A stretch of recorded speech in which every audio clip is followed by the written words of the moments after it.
नमस्कार, मैं नीरव दवे आपका पर्सनल डिपार्टमेंट की ये सीरीज़ के अंदर स्वागत करता हूँ।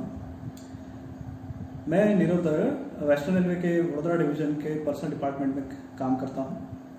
हम यहाँ पे पर्सनल डिपार्टमेंट की तरफ से एक सीरीज़ बना रहे हैं जिसके अंदर जो पर्सनल डिपार्टमेंट के इम्पोर्टेंट टॉपिक्स हैं वो हम कवर करेंगे। इस सीरीज़ के प्रीवियस वीडियो के अंदर हमने डिस्कस किया था assessment of vacancy in non selection post, जिसके अंदर मैंने नॉन सिलेक्शन पोस्ट के लिए असेसमेंट को किस हिसाब से बनाया जाता है, कौन कौन से पॉइंट्स हमें ध्यान में रखने हैं असेसमेंट बनाने के टाइम पे, वो हमने डिस्कस किया। इस सीरीज के ये सेकंड वीडियो के अंदर हम आज का पॉइंट जो डिस्कस कर रहे हैं वो है how to promote an employ, process from assessment to the issue of promotion order. Now आज का जो टॉपिक है ये थोड़ा सा लंबा है compare to the previous one, because आज के टॉपिक के अंदर हमको डिस्कस करना है कि किसी भी एम्प्लॉय को आप प्रमोट कैसे करते हैं। कि सपोज ऐसा तो है नहीं कि चाहे चलो इसको कब प्रमोट कर दिया, उसको प्रमोट कर लिया, उसके लिए एक प्रोसेस फॉलो करना होता है और वो पूरे प्रोसेस के दौरान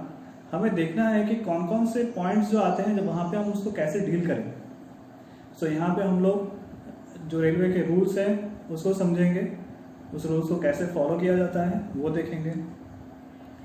सो प्रमोशन, जब भी प्रमोशन का प्रोसेस स्टार्ट करना है उसका पहला स्टेप होता है असेसमेंट। जब तक आप असेसमेंट नहीं करेंगे तब तक आपको पता नहीं चलेगा कि आपको कितने एम्प्लॉयज़ को प्रमोट करना है। सो सबसे पहला स्टेप रहता है assessment of vacancy. So assessment कैसे किया जाता है नॉन सिलेक्शन पोस्ट में, वो मैंने ऑलरेडी इसके प्रीवियस वीडियो में डिस्कस किया है, जिसका लिंक आपको आई बटन के अंदर मिल जाएगा।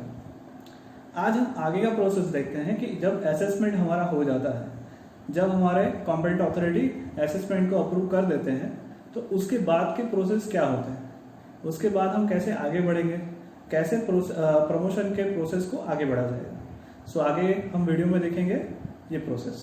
ओके, सो हम यहाँ पर डिस्कस कर रहे हैं how to promote an employ, process from assessment of vacancy to the issue of promotion orders in non selection post. So यहाँ पे मैंने पॉइंट्स बताए हैं जो आपको वन बाय वन फॉलो करने हैं। ये पॉइंट्स फॉलो करने के बाद आपके प्रमोशन ऑर्डर आप इश्यू कर पाएंगे। ये पॉइंट्स के अंदर सबसे पहला पॉइंट है assessment of vacancy for particular post. ये पॉइंट हम प्रीवियस वीडियो के अंदर डिस्कस कर चुके हैं, आप चाहें तो वो वीडियो जाके देख सकते हैं। Second is issue initial eligibility list. So हमने जो असेसमेंट किया है वो असेसमेंट के ऊपर से हमें पता चलता है कि हम कितने एम्प्लॉय को प्रमोट कर सकते हैं और उसमें से यूआर SC ST कितने होंगे। सो आपको लोअर पोस्ट की सीनियरिटी लेनी है, उस सीनियरिटी के ऊपर से आप इनिशियल एलिजिबिलिटी लिस्ट इशू कर सकते हैं। नॉर्मली हम लिस्ट ए और लिस्ट बी दो लिस्ट इशू करते हैं। अगर लिस्ट ए में से कोई एम्प्लॉय अगर रिफ्यूज़ल देता है, इन दैट केस हम लिस्ट बी में से एम्प्लॉय को सिलेक्ट करते हैं। यहाँ पे पॉइंट बी बताया गया, सेकेंड पॉइंट है यहाँ पे the minimum period of service for eligibility for promotion within group C should be 2 years। अभी यहाँ पे जो 2 years मैंने बताया है in the immediate lower grade, ये क्या है? सो ये पॉइंट ये बता रहा है कि किसी भी एम्प्लॉय को प्रमोट करने के लिए उसके लोअर ग्रेड के अंदर मिनिमम 2 years सर्विस होनी चाहिए। पर थर्ड पॉइंट ये थोड़ा ज़्यादा इसको क्लैरिफाई करता है कि आपको जो सुटेबिलिटी टेस्ट करना है और ट्रेड टेस्ट करना है उसके लिए 2 years की कंडीशंस ज़रूरी नहीं है। 2 years की कंडीशन कहाँ पे होगी? जब आपको एम्प्लॉय को प्रमोट करना है तब एम्प्लॉय का मिनिमम 2 years कंप्लीट होना चाहिए। सो अगर एम्प्लॉय की सर्विस लोअर ग्रेड में 2 years से कम है फिर भी आप उसकी सूटेबिलिटी या ट्रेड टेस्ट कर सकते हैं। कुछ पोस्ट हैं जहाँ पे लॉन्गर सर्विस चाहिए लोअर ग्रेड के अंदर, तो वो पर्टिकुलर पोस्ट के लिए उस हिसाब से रूल्स लगते हैं। इसका रेफरेंस यहाँ पे मैंने दिया हुआ है। इसके बाद आ जाता है इश्यू फाइनल एलिजिबिलिटी लिस्ट। सो अगर इनिशियल एलिजिबिलिटी लिस्ट में अगर कोई रिफ्यूज़ल देता है लिस्ट ए में से, तो लिस्ट बी में से वहाँ से लेते हैं एम्प्लॉय, सिलेक्ट करते हैं और उसके बाद हम फाइनल एलिजिबिलिटी हम लोग इशू करते हैं। अगर 6 पोस्ट के लिए असेसमेंट बना है तो 6 एम्प्लॉय का फाइनल एलिजिबिलिटी लिस्ट निकलेगा। एलिजिबिलिटी लिस्ट में नाम आए इसका मतलब ये नहीं कि ये सूटेबल हो गए, ये सिर्फ हम उनका नाम ले रहे हैं कि इतने एम्प्लॉयज़ का अभी आगे जाके सूटेबिलिटी या ट्रेड टेस्ट होगा। Next is conducting suitability test, trade test. Normally suitability test और ट्रेड टेस्ट जो हम कंडक्ट करते हैं वो रिटन टेस्ट या वाइवा, अपास या प्रैक्टिकल या सर्विस रिकॉर्ड के बेस्ड रहता है। वो पर्टिकुलर पोस्ट के लिए उस हिसाब से आपका पर्टिकुलर ये वाला रहेगा कि आप रिटर्न टेस्ट ले रहे हैं, वाइवा ले रहे हैं। जैसे ही आपका ये टेस्ट हो जाता है, उसके रिजल्ट आपके पास आ जाते हैं, तो आप क्या करेंगे, आप इसका रिजल्ट इशू करेंगे। सूटेबिलिटी है, सूटेबिलिटी लिस्ट इसको कहते हैं, या सिलेक्ट लिस्ट भी कहते हैं, पैनल भी कहते हैं, ट्रेड टेस्ट होगा। Next is currency of suitability list for trade test, select list, panel. इसका करेंसी क्या रहता है कि मतलब कि कोई सूटेबिलिटी किसी एम्प्लॉय को सूटेबल कर दिया तो वो उसकी पैनल कब तक वैलिड रहेगी, तो उसका वैलिडिटी रहता है सूटेबिलिटी के अंदर 2 ईयर्स का। और ट्रेड टेस्ट के अंदर वहाँ पे कोई करेंसी नहीं है, मतलब ये लाइफ टाइम के लिए रहता है। वो एम्प्लॉय पर्टिकुलर पोस्ट के लिए अगर उसने ट्रेड टेस्ट किया है, उसने सक्सेसफुली पास कर लिया, तो वो लाइफ टाइम के लिए वो सूटेबल हो गया। Next is sending of file to the branch officer and committee members to decide promotion and posting orders. Now ये पॉइंट इंपॉर्टेंट है। आपने एग्ज़ाम ले लिया, टेस्ट ले लिया, उसका रिजल्ट इशू कर लिया, अब आप प्रमोशन कैसे इशू करेंगे, तो उसके लिए आपको अपने ब्रांच ऑफिसर को एक फ़ाइल भेजनी पड़ेगी, जिसके अंदर सबसे पहले आप क्या लगाएंगे, copy of select list.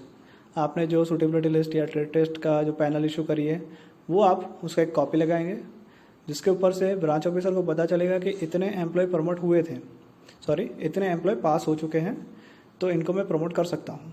Next is cadre man on roll vacancy position of stations. आप ये वाला लगाएंगे तो इसमें से पता चलेगा कि एग्जिस्टिंग वैकेंसी कितना है।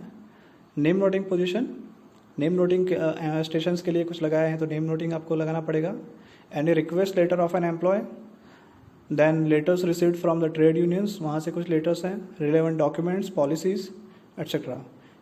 ये सारे डॉक्यूमेंट्स आप अटैच करने के बाद आप फाइल अपने ब्रांच ऑफिसर को भेजते हैं। ब्रांच ऑफिसर और कमेटी मेंबर्स के अप्रूवल आ जाने के बाद हम प्रमोशन ऑर्डर्स इशू करते हैं। उसके बाद का लास्ट पॉइंट है, यहाँ पे सबको लगा होगा कि ये ख़त्म हो गया, बट प्रमोशन ऑर्डर्स इशू करने के बाद भी एक लास्ट पॉइंट रहता है, collection of resumption refusal letters from the employees and issue letter to debarred those employees who have submitted refusal for promotion. Suppose आपने 6 एम्प्लॉय का प्रमोशन ऑर्डर्स इशू किया है, बस 6 में से सिर्फ 5 एम्प्लॉय ने रिज्यूम किया और 1 एम्प्लॉय ने रिज्यूम नहीं किया। या तो वो रिफ्यूज़ल लिख के दे देता है कि मैं प्रमोशन नहीं लेना चाहता, अदरवाइज़ वो एक पर्टिकुलर पीरियड तक अगर वो कुछ लिख के नहीं देता, मतलब वर्बली मतलब उसका रिटर्न में अगर कुछ उसका आता नहीं है, in that case as per master circular number 37 आप एम्प्लॉय को डिबार्ड करेंगे फॉर 1 ईयर। अगर उसने रिफ्यूज़ल दिया है तो जिस डेट से उसने रिफ्यूज़ल दिया है उस डेट से आप उसको डिबार्ड कर देंगे। ये पूरा प्रोसेस था हमारा कि नॉन सिलेक्शन पोस्ट के अंदर प्रमोशन ऑर्डर कैसे इशू किया जाता है। इस वीडियो में इतना ही। Thank you.